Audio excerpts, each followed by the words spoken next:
It's Louise Bay for VIP Boxing. And I'm joined today with Ryan O'Rourke. Ryan, how are you doing? I'm good, Louis. Thanks. How are you? Yeah, I'm very well, thank you. Happy Friday and all that. Yeah, This time next week, you'll have weighed in and you'll be ready to go. I'll be a happy man. I'm very. One sleep. Yeah. Yeah, that's why I'm speaking to you today. So we've got another card at the Hideout on next Saturday at Farnworth. And you're joining the roster. You're on the VIP roster, Ryan, so welcome. Thanks very much. Yeah, I'm buzzing to get out. I was scheduled to fight like 2 weeks ago over in America, and that fell through. And luckily, I got a chance to come on this card, and I'm delighted to be here. Yeah. Ah, well, their loss is certainly our gain. Because I was having a little bit of a look through, knowing that I was going to be speaking to you today. You probably got quite an interesting backstory, actually, Ryan. So just tell me, because you're managed by Star in America, aren't you? I'm promoted by Star in America. I'm actually managed by Sheer Sports, who are also in America. Right. Yeah. But So let's start from there. How did that come about? one of the lads in the gym just kind of knew a couple of the Sheer Sports or the Star, because they're kind of two different stories. Oh, hit me with both. Go on. Right. We'll start with the Star one. Okay. I was a free agent for my first three fights. Right. And kind of looking for a promotional deal, but there wasn't really one that was too appealing to me at the time. So I kind of just went out and got my own. Kind of bounced around shows for the first three. Actually fought in Manchester on my third fight. And We're then going to speak about that in a minute, actually. Star just came in through my old kind of manager and offered a deal. Now, when that came about, I more or less signed a deal and COVID hit. So I wasn't actually allowed to go to America until that would have been 2020 when I signed the deal, maybe with Star. And Yeah. didn't actually fight in America until halfway through 2021. I think it was. I think I signed the deal and then had five more fights across Europe, actually not even in America because I couldn't get there because of all the COVID stuff. Yeah, because I noticed that like you say, you turned over possibly like about 2 weeks before COVID kind of hit properly, didn't it, really? And where COVID really affected fighters, especially those who were young in their pro career, you managed to remain active, didn't you? And you were out in Germany quite a lot, I think, whilst COVID was on. Is that the case? Yeah, I think I was actually one of the most active pros in Europe at that time. Wow. Yeah, we were fighting this all across Europe, more or less anywhere that would take us. kind of, Have gum shield will travel. yeah, we were fighting in Poland, we were fighting in Spain, we were fighting in Belgium. Yeah, anywhere where there was a show, you would have found a couple of the boys from Overworks Gym on it, kind of just pushing our way through and not letting COVID stop us because from pushing on in our careers, because we had all only recently turned over. Like as I said, I turned over 3 weeks before COVID hit. I had three fights in 7 weeks. Sorry, I turned over 7 weeks before COVID hit. I had three fights in that space of time, and then Wow. obviously the world came to a standstill, didn't it? Yeah.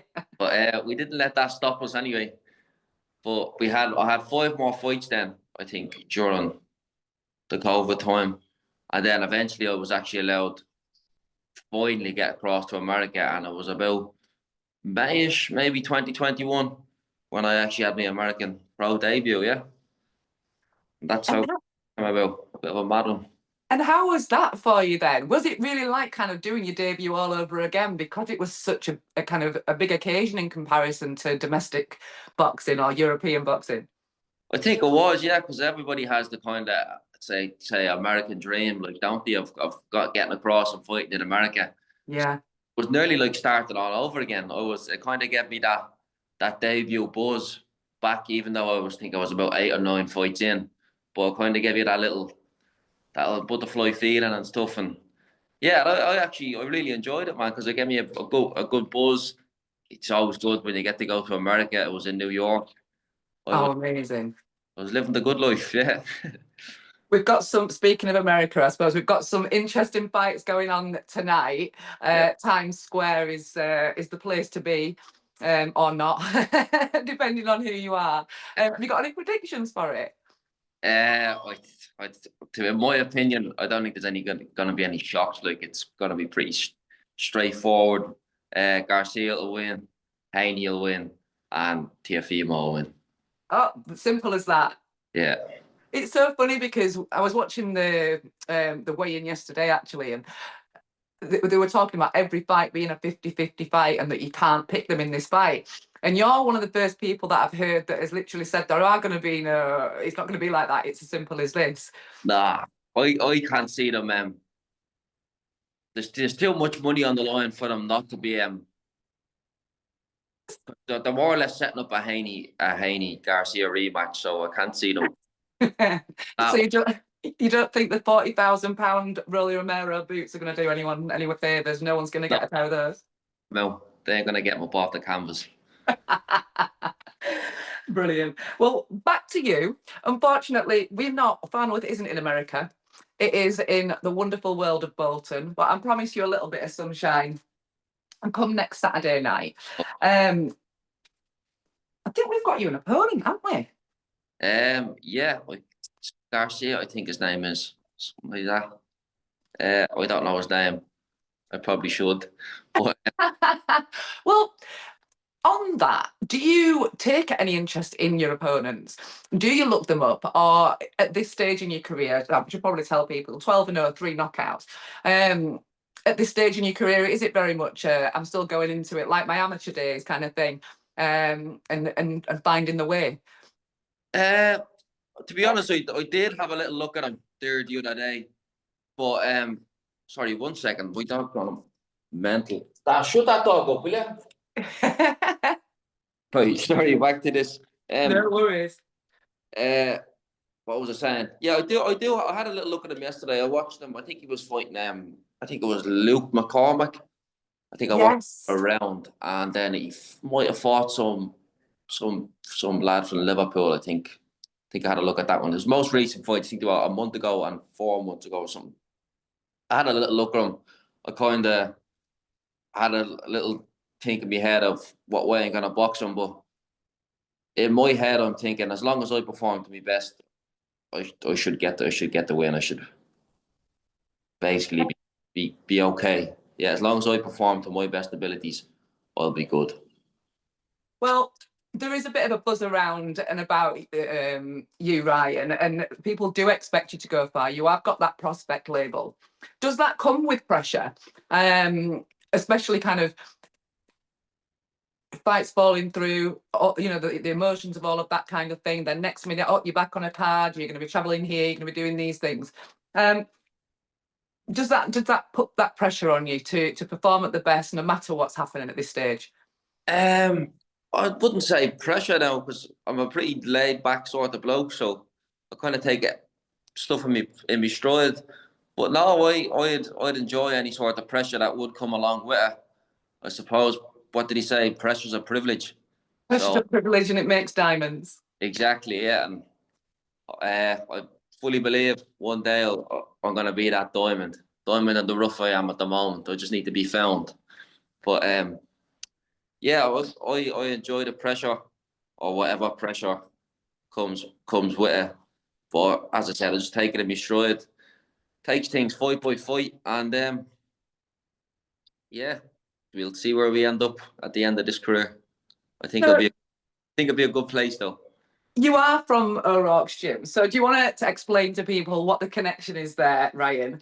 And if there are any diamonds that have been that you might be following in their footsteps? Yeah, basically, it's gym run by my father. So we've had plenty of pros over the years, plenty of good, plenty of pros, plenty of good amateurs. But I'm more or less the last kind of pro left. in the gym at the moment. But yeah, we're still flying the flag high. We're still pushing on through. And what did he say? Best for last. I love that. I love that. And was it always the goal to turn over pro, Ryan? Because you know you boxed at not just a national level for Ireland, but you campaigned internationally as well, didn't you? There was the Eindhoven Box Cup and a couple of other bits out there. Yeah, kind of more or less a bit like the pro career. I went around, got fights across Europe and stuff like that.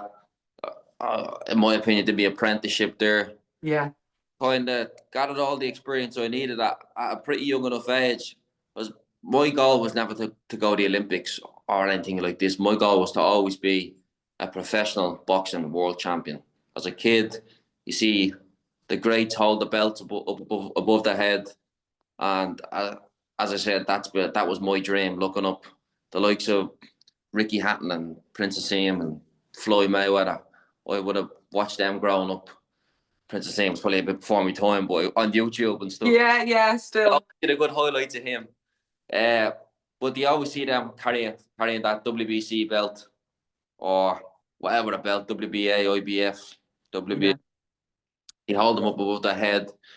Kind of one of my dreams was to have. Do you ever see like Mayweather in the corner and he has about 8 belts? Yeah. I remember being a kid, I want that. Like I was never really the one to be like, I want an Olympic gold medal. There's not enough arms to carry the belts. That's how many belts we're having. We're having all the belts. Yeah. Yeah, I always envisioned myself with all them belts behind me, never with a kind of gold medal in my hand. So the the goal was to always turn over young, which I did. Yeah.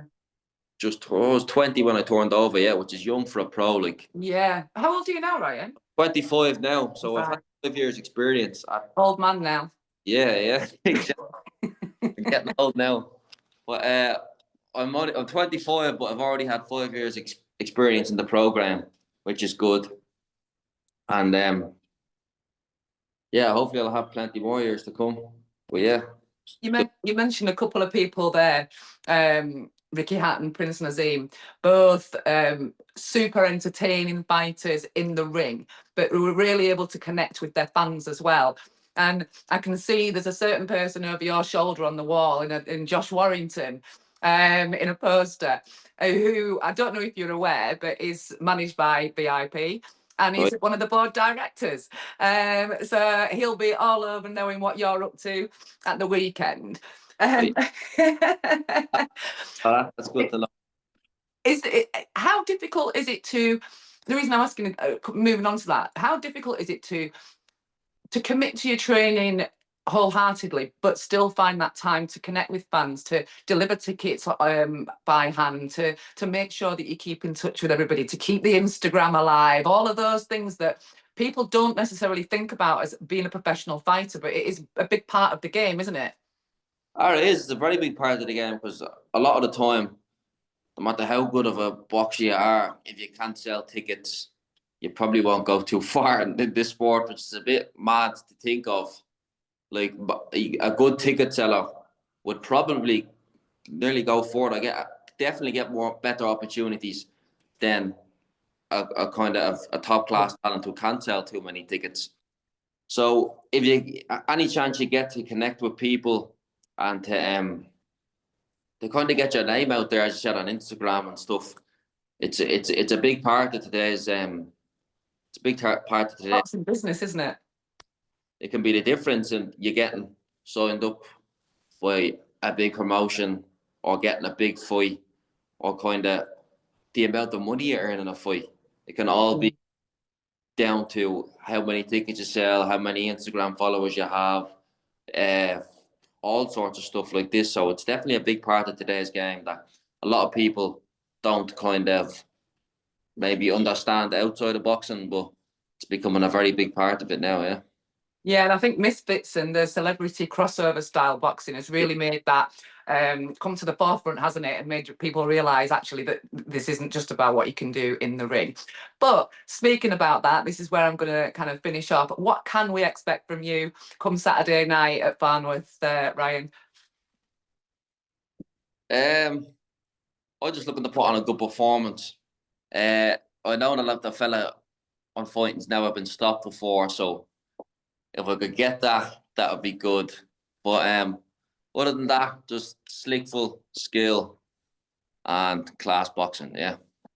Well, we shall look forward to it. Is there any sponsors that you want to say thank you to that have helped you in this journey before we say goodbye today, mate? Right. Mad Eggs, NRG Clothing, Eco, and DCD Windows and Doors. Fantastic. Listen, I'm going to look forward to seeing you Saturday night, Ryan. If you haven't got your tickets, guys, don't forget, hit your boxes up. Make sure you can get a hold of those. If you can, you will catch us live on the VIP YouTube channel. First bell, 7:15. Let's go. Until then, mate, I hope the rest of the week goes well, and we'll see you Saturday night. Thanks very much. See you then. Bye-bye.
For all boxing info, news and latest interviews, amateur and pro, across the north, click and subscribe. VIP Boxing Promotions. Also Twitter, Instagram and Facebook.